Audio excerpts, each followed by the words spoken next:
Hello everyone. नमस्कार आप सभी को। ऑलरेडी हम लोग ने प्रीवियस में 6 नंबर तक देख चुके हैं पॉलिटी का।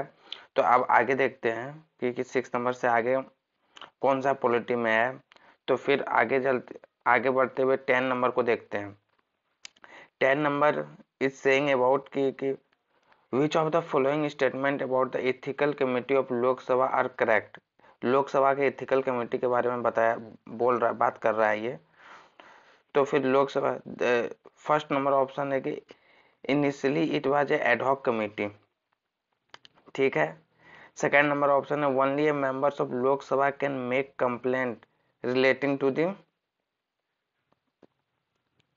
एक मिनट, हाँ, relating to the unethical conduct of members of Lok Sabha.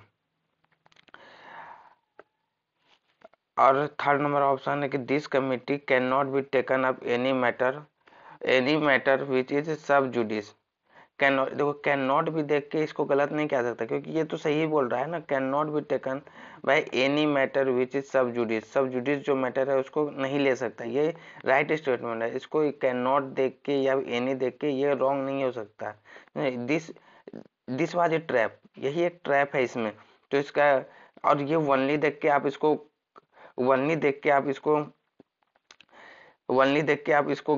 मतलब कि रॉन्ग कर सकते हैं ये। और लेकिन ये कैन नॉट और टेक अप एनी देख के ये आप रॉन्ग नहीं कर सकते। This was a trap. तो इसका आंसर है 1 1 एंड 3, सी नंबर। पहले ही अब इस पे बेसिक्स इंफॉर्मेशन यही है कि ये जो है लोकसभा का एथिकल कमेटी है। और इसको ये मतलब कि पिछले साल 27 जुलाई 2021 को एक्टिव हुआ था। वो मोहित्रा वाला जो केस हुआ था लोकसभा में, जो वो अनइथिकल था, उस पे ही वो रिकमेंडेशन के लिए ये एडहॉक कमेटी का रिपोर्ट किया गया था कि ये कैसे ये सिचुएशन हुआ था। उसके लिए ही वही वाला क्वेश्चन है, वही करंट अफेयर से बेस्ड क्वेश्चन है ये। तो ये 27 जुलाई को 2021 को स्टेब्लिश किया गया था। और ये 2 डिकेट इसके पहले 27 जुलाई 2021 से पहले 2 डिकेट पहले ही ये कमेटी को पैनल स्टेब्लिश्ड हुआ था। इससे पहले टू डिकेट पहले ही स्टेब्लिश्ड हुआ था। उसके बाद ये 2 डिकेट बाद स्टेब्लिश्ड हुआ। और फिर ये इसका अपॉइंट होता है स्पीकर के द्वारा। स्पीकर के द्वारा इसका अपॉइंटमेंट होता है और फिर 1 ईयर के लिए होता है। 1 ईयर के लिए होता है, स्पीकर के द्वारा अपॉइंट होता है और 1 ईयर के लिए होता है। और फिर करेंटली जो हेड कर रहा है वो बीजेपी पार्टी का आदमी है, विनोद कुमार सोनकार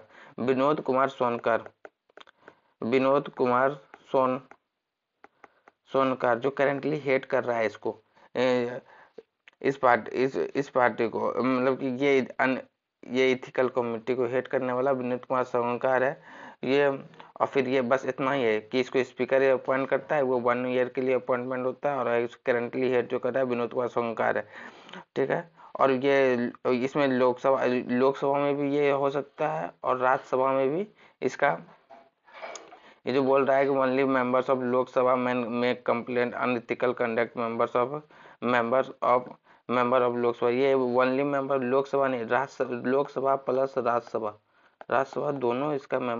दोनों मेंबर इसमें अनएथिकल जो होगा उसमें वो कंप्लेन कर सकता है।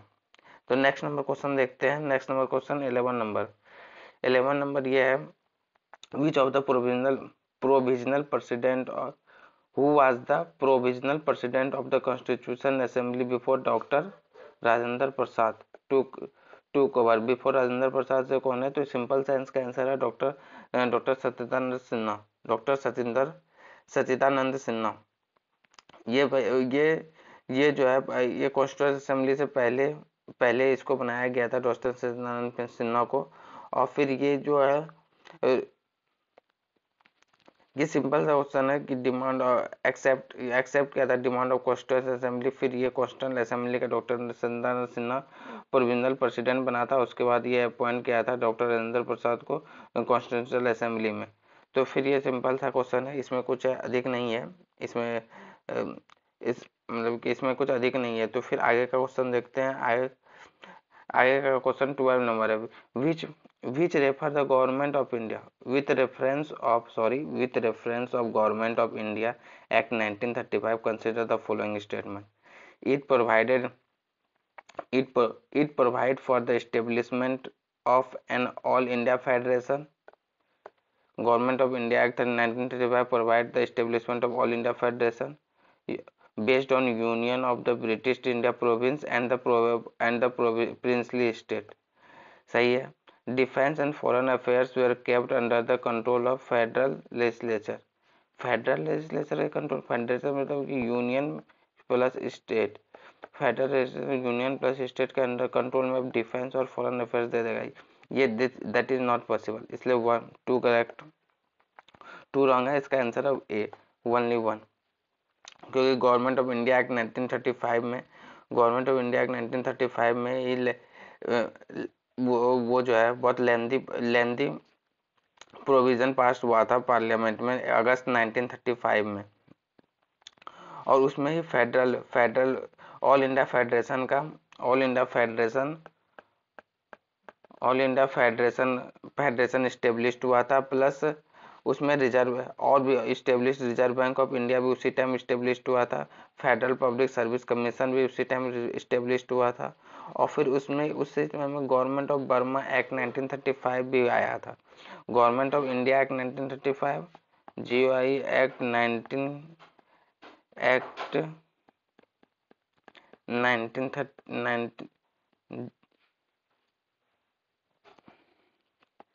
GOI act 1935 plus Burma act 1935 भी दोनों एक टाइम ही आया था, इसलिए ये बहुत लेंदी एक्ट था गवर्नमेंट ऑफ इंडिया एक्ट 1935। और इसमें ये फेडरल कोर्ट 1937 में स्टेब्लिश्ड हुआ, और फिर इसमें back emulation of 6 out of 11 province में तो 6 प्रोविंस को बैक एमुलेशन प्रोवाइड किया गया था। यह है extra. Next question is 16 number. As per the Article 368, the Constitution of India, the Parliament may amend any provisions of the Constitution by way of addition, variation or repeal. ये तीनों सही है, addition, variation, repeal. In act article 368 जो है वो overall किसी चीज को भी अमेंड कर सकता है। ओनली बेसिक, अभी जो केस आया केस पुट्टास्वामी केस छोड़ के वो किसी भी एक्ट को अमेंड कर सकता है। That is the power of article 368। वो किसी भी चीज को अमेंड कर सकता है। और इम्पोर्टेंट थिंग्स ये है कि ये पार्ट 20 में है, आर्टिकल 368 पार्ट 20 में है। और फिर ये जो है सिक्योरिटी ऑफ द कॉन्स्टिट्यूशन है, और limited the powers of parliament procedure ensure the security of the constitution and limit the power of parliament.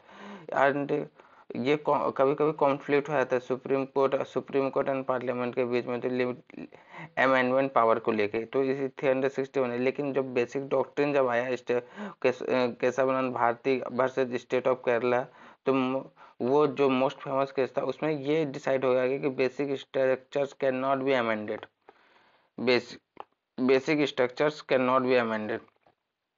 वो मतलब कि 368 सब कुछ अमेंड कर सकता है, लेकिन पुट्टास्वामी केस के बाद बेसिक स्ट्रक्चर को अमेंड नहीं हो सकता। यह है इसका 16 नंबर। नेक्स्ट क्वेश्चन देखते हैं 18 number. 17 18 which of the following statement is correct as respect of money bill के बारे में पूछ रहा है। और in the parliament article 109 mention the special procedures of in respect of money bill. A money bill shall not be introduced in the council of state. The Rajya Sabha can either approve the bill or suggest the change but cannot be reject it. Amendment of the money bill suggested by the Rajya Sabha has to be accepted by the Lok Sabha. Has to be accepted by the Lok Sabha. The ये article 109 ये सही है, article 109 ही करता है। और फिर ये has to be accepted, ये ये ये स्टेटमेंट राष्ट्रीय ये स्टेटमेंट है, मतलब कि अगर हम एक्सेप्ट नहीं करेंगे तो फिर वो मनी बिल रिजेक्ट हो जाएगा, इसका मतलब नहीं, ये गलत है। अब वो लोकसभा के ऊपर निर्भर करता है कि वो मनी बिल को जो राज्यसभा ने रिकमेंडेशन दिया है या सजेशन दिया है वो एक्सेप्ट करेगा कि नहीं करेगा, तो वो श्योरिटी नहीं कि अब वो एक्सेप्ट करेगा, इसलिए वो 4 गलत है, 4 कैंसिल होता है। तो फिर आंसर है 1, 2 एंड 3, सी नंबर 1, 2, 3 ये सही है। ये Rajya Sabha either approve the bill और suggest the change but can not be reject, वो रिजेक्ट नहीं कर सकता है, सजेस्ट कर सकता है, अप्रूव कर सकता है, नहीं ये सही है। A money bill shall be introduced in council of state, council of state ये भी सही है, काउंसिल ऑफ स्टेट में ही तो इंट्रोड्यूस्ड होगा। Money bill shell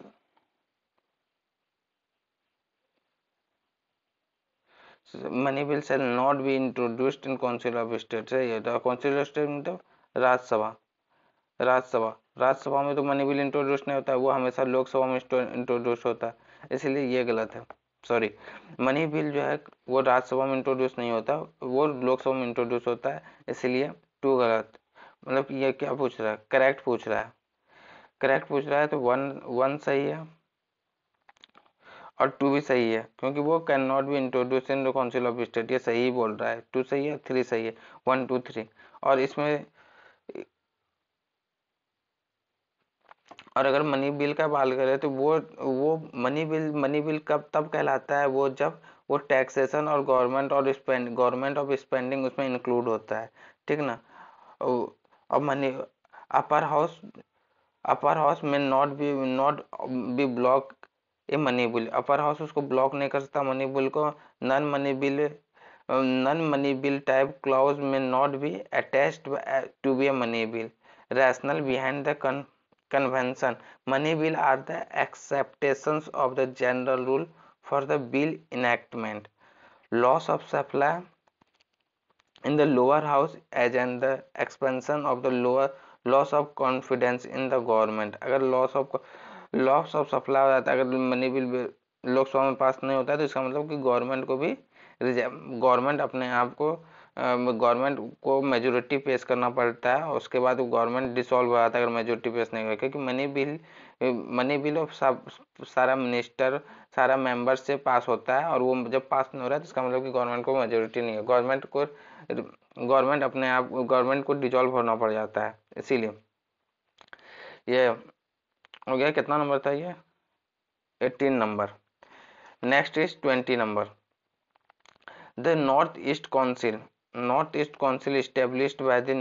established by the North East Council Act, north east council act. और फिर in 1971 subsequently the amendment of the North East Council Act in 2002, the council comprises which of the following members, so first option is government of the constituent state, governor of the constituent state, chief minister of the constituent state, is the 3 members of the nominated by the president of India, 3 member, mark the word 3 member of the nominated by the president of India, the home minister of India there।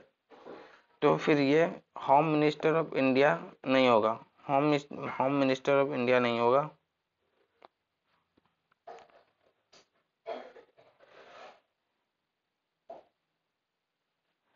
And तो इसका सही answer है 20 का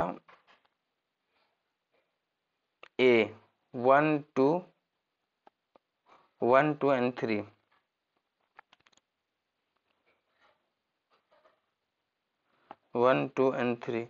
Governor of the constituent state, chief minister of the constituent state, and 3 members of the to be nominated by the President of India. 1, 2 and 3. तो north east council के बारे में बात कर लेते हैं। नॉर्थ ईस्ट काउंसिल जो इस्टेब्लिश हुआ था 1972 में।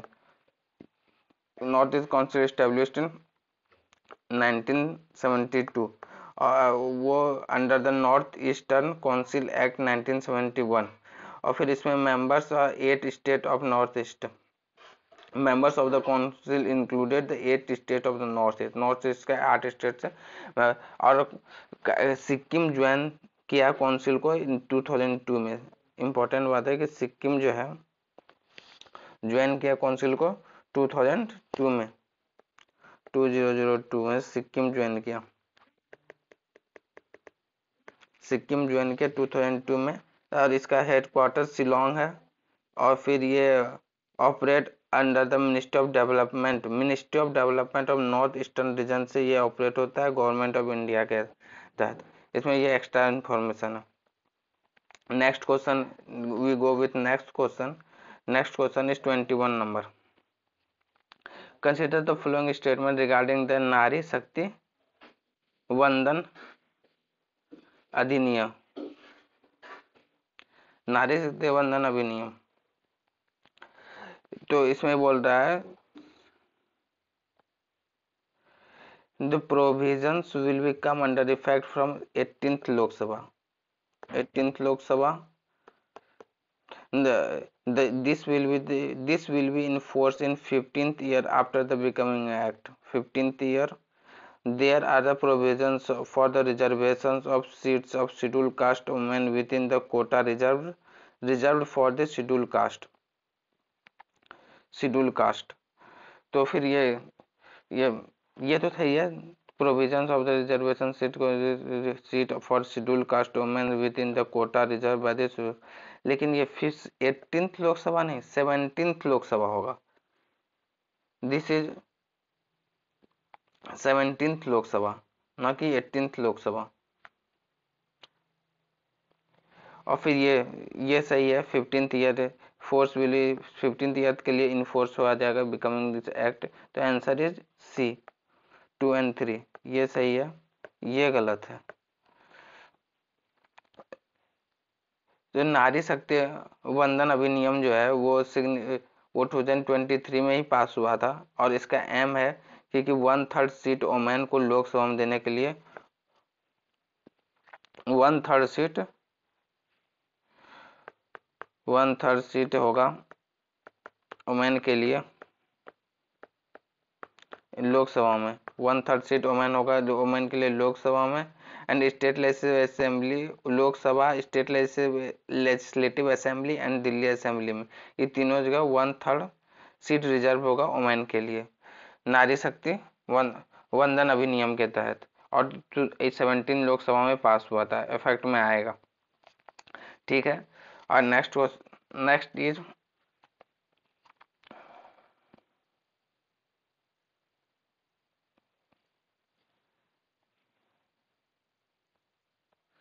नेक्स्ट इज 24 नहीं 23 ये 22 नहीं ये नहीं है 23 number.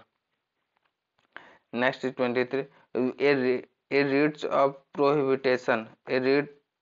prohibition is an order issued by the Supreme Court and High Court to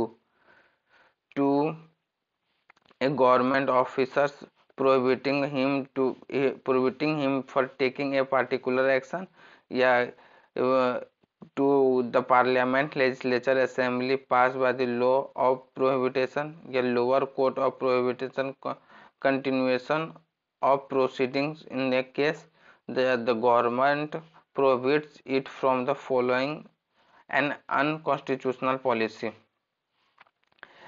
सही ऑप्शन होगा इसका C, the lower court prohibits continuation of proceedings in a case. A writ prohibit is an order issued by the Supreme Court or High Court to the lower court। High court और supreme court और high court किसको issue करेगा? Lower court को। Lower court prohibits continuation of proceeding in a case. Simple है 23 का सी, क्योंकि दोनों ये भी सुप्रीम कोर्ट है ये भी कोर्ट है, तो कोर्ट को इश्यू करेगा ना भैया। कि आपका केस आपसे नहीं संभल रहा तो आप मेरे पास ला दो, प्रोहिबिटेशन का मतलब वही हुआ। तो फिर सी। और इसका अगर ओवरऑल एग्जिट का प्रोहिबिटेशन मतलब कि prohibition of legal order that tells lower court और a official body to stop doing something that is against the law. और फिर ये इशू करता है high court to be the lower court preserve prevent in the form of proceeding which is with a case that is not within the jurisdiction, जो उसके jurisdiction में नहीं है वो अपने पे लाने के लिए, यही होता है प्रोहिबिटेशन। और प्रोहिबिटेशन जो होता है टू टाइप्स ऑफ रिट्स होता है, alternative writs and peremptory writs. Alternative writs and premonitory writs. Alternative writs requires receipts to show cause. Receipts to show cause why the order should not be made by the made permanent, while the premonitory writs requires the immediate compliance and the certificate of the compliance. Writs can be direct towards any official body and not just court within the jurisdictions of issuing court। ये होता है। 24 number देखते हैं। 24 number is it if the governor of the state who recognized and declared any community of the state as a scheduled tribes, a community declared by the scheduled tribes in a state need to be so in other state। ये सही बात है। एक community declared, ये 1 number गलत है क्योंकि वो गवर्नर नहीं होगा, प्रेसिडेंट होगा, समझे। Option second number president under article 342 के 342 का ये बात कर रहा है। और ये 2 नंबर सही है कि community declared as a scheduled tribes in a state need not to be a so in another. तो ऐसा नहीं है कि अगर आपका यूपी में अगर ये शेड्यूल कास्ट शेड्यूल ट्राइब्स के अंदर आ रहा है तो ऐसा नहीं है कि वो महाराष्ट्र में भी शेड्यूल ट्राइब के अंदर वो रिकॉग्नाइज हो, ऐसा जो नेसेसरी नहीं है, यही बोल रहा है। Need not to be so the another state, इसलिए स्टेटमेंट 2 इज करेक्ट। और फिर ये और स्टेटमेंट 1 में तो गवर्नर ने प्रेसिडेंट होगा, प्रेसिडेंट ये ऑर्डर ये डिसीजन लेगा कि शेड्यूल कास्ट शेड्यूल ट्राइब को लाना है या नहीं लाना है। Next is which number question we discussed 24। next is 43, we done with 43। with the reference of Lok Sabha, with the reference of speakers of Lok Sabha, consider the following statement।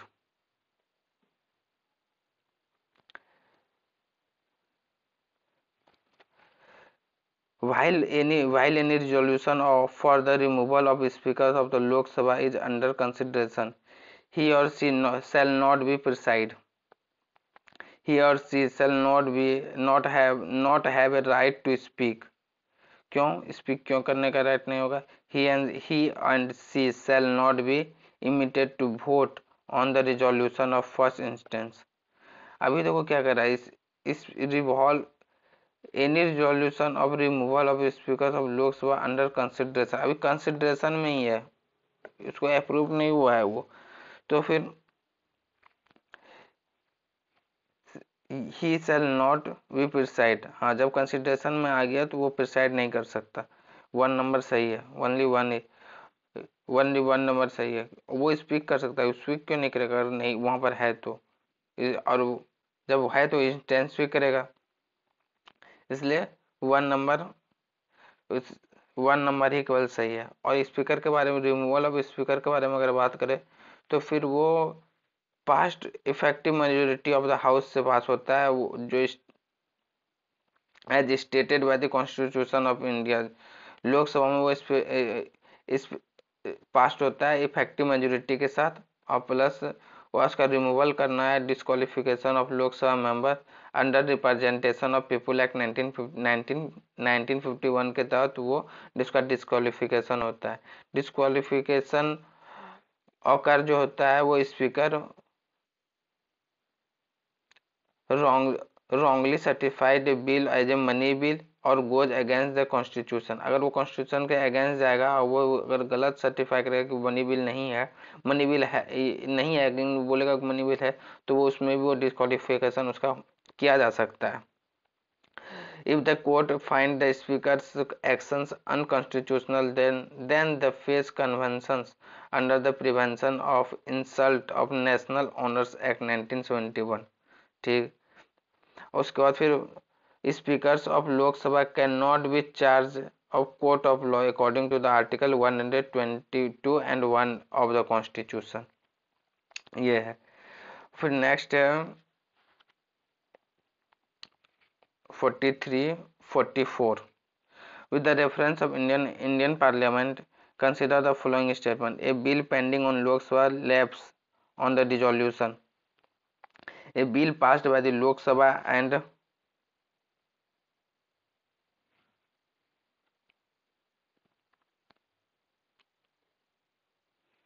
a bill passed by the Lok Sabha and pending in the Rajya Sabha lapse on the dissolution of Lok Sabha।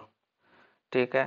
Third number, a bill is regarded to be which regard to which the President of India notify his or her intentions to summon the House to joint sitting lapse or on the dissolution of Lok Sabha। On the dissolution of Lok Sabha, correct? The bill pending in Lok Sabha lapse on its dissolution। सही बात है, 1 number सही है, मतलब 1 नहीं है, जो कर दो 1 2। A bill passed by the Lok Sabha and pending in Rajya Sabha lapse on the dissolution of the Lok Sabha, तो भी रिजेक्ट होएगा वो। सही, 1 and 2 करेक्ट आंसर है, 1 and 2। अगर इसका देखें तो बिल जो है not enough, there is not enough member present in a house meeting, the chairman or speaker must either adjourn the meeting or spend until in the quorum to meet। Speaker quorum, एक quorum चाहिए bill को पास होने के लिए, bill को वहाँ पर enact होने के लिए। Bill passed under the legislative powers of parliament are considered approved if the majority of members passed at the time of vote of favor either or vote of voice, either by voting or voice vote। Member has the right to request to voting process instead of a voice vote। और for the constitution amendment bill pass two third of the total member चाहिए, 2/3 of total member constitution amendment में। और voting must be approved by the bill with more than half of the total members of the house present in the voting। ये है bill का 40 number 44। Next is 45। with the reference of Parliament of India, consider the following statement: prorogation of the House by the President of India does not require to advise the Council of Ministers। Prorogation of the House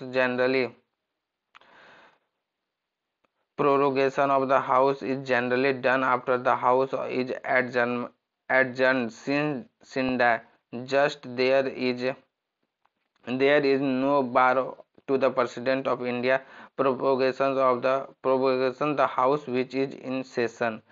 Third number, resolution of Lok Sabha is done by the President of India who, save in the exceptional circumstances, does not show on the advice of Council of Ministers।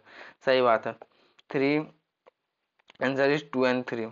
1 क्योंकि वो बोल रहा है कि required does not required council of minister का advice required नहीं है propagation के लिए।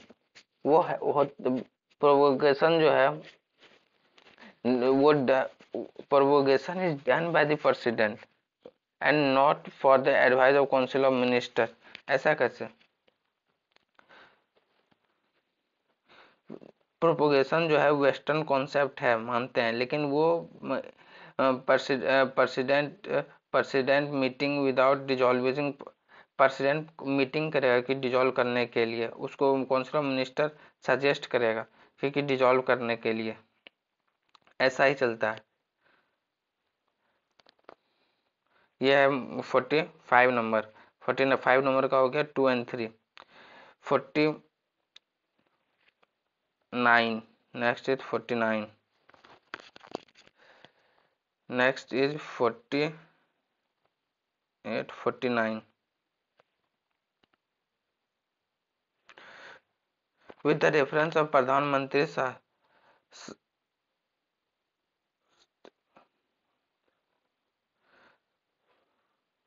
विद द रेफरेंस ऑफ प्रधानमंत्री सुरक्षित मैत्रिभा अभियान, मैत्रित्व अभियान consider following, these schemes guarantee the minimum package of attendant care service to women in their second and third trimesters of pregnancy and 6 months of post delivery health care service in any government health facility, और second है any government health facility under the scheme private sectors health care providers of certain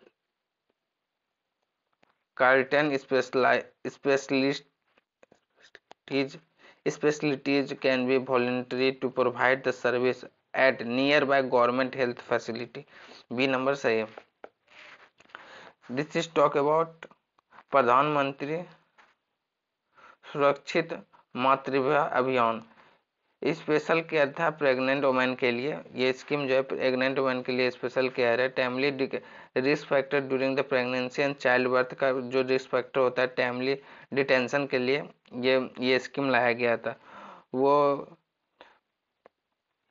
और ये prevent कर रहा था कि death of 5 curative causes. 5 curative का government of India initiative जो प्रधानमंत्री सुरक्षित मातृत्व अभियान, और क्या कहते हैं फिक्स डे था ANC gives every monthly across the country. ये है इसका एडिशनल लास्ट, ये 49 last 50 with the reference of प्रधानमंत्री श्रम योगी मानधन योजना consider the following statement. The entire age group of enrollment of scheme is 21 to 40 year। 21 to 40 year गलत, scheme में 21 नहीं 18 to 40 year है। 18 to 40 year, 1 is wrong, 1 wrong है, तो फिर 1 1 कंप्लीट हो गया, 2 2 सही है, 3 3 देखते हैं। Each subscribers under the scheme shall be receive minimum pension of 3000 per month after the attaining the age of 60 year. ये सही है, 60 ईयर का एज अटेंड करने के बाद उसको 3000 पर मंथ मिलेगा। ऑप्शन इज बी सही है। This is all about 2024 polity question 2024 का कंप्लीट हो गया है। अब हम लोग सीरियल वाइज देखेंगे, मतलब टॉपिक वाइज, ठीक है।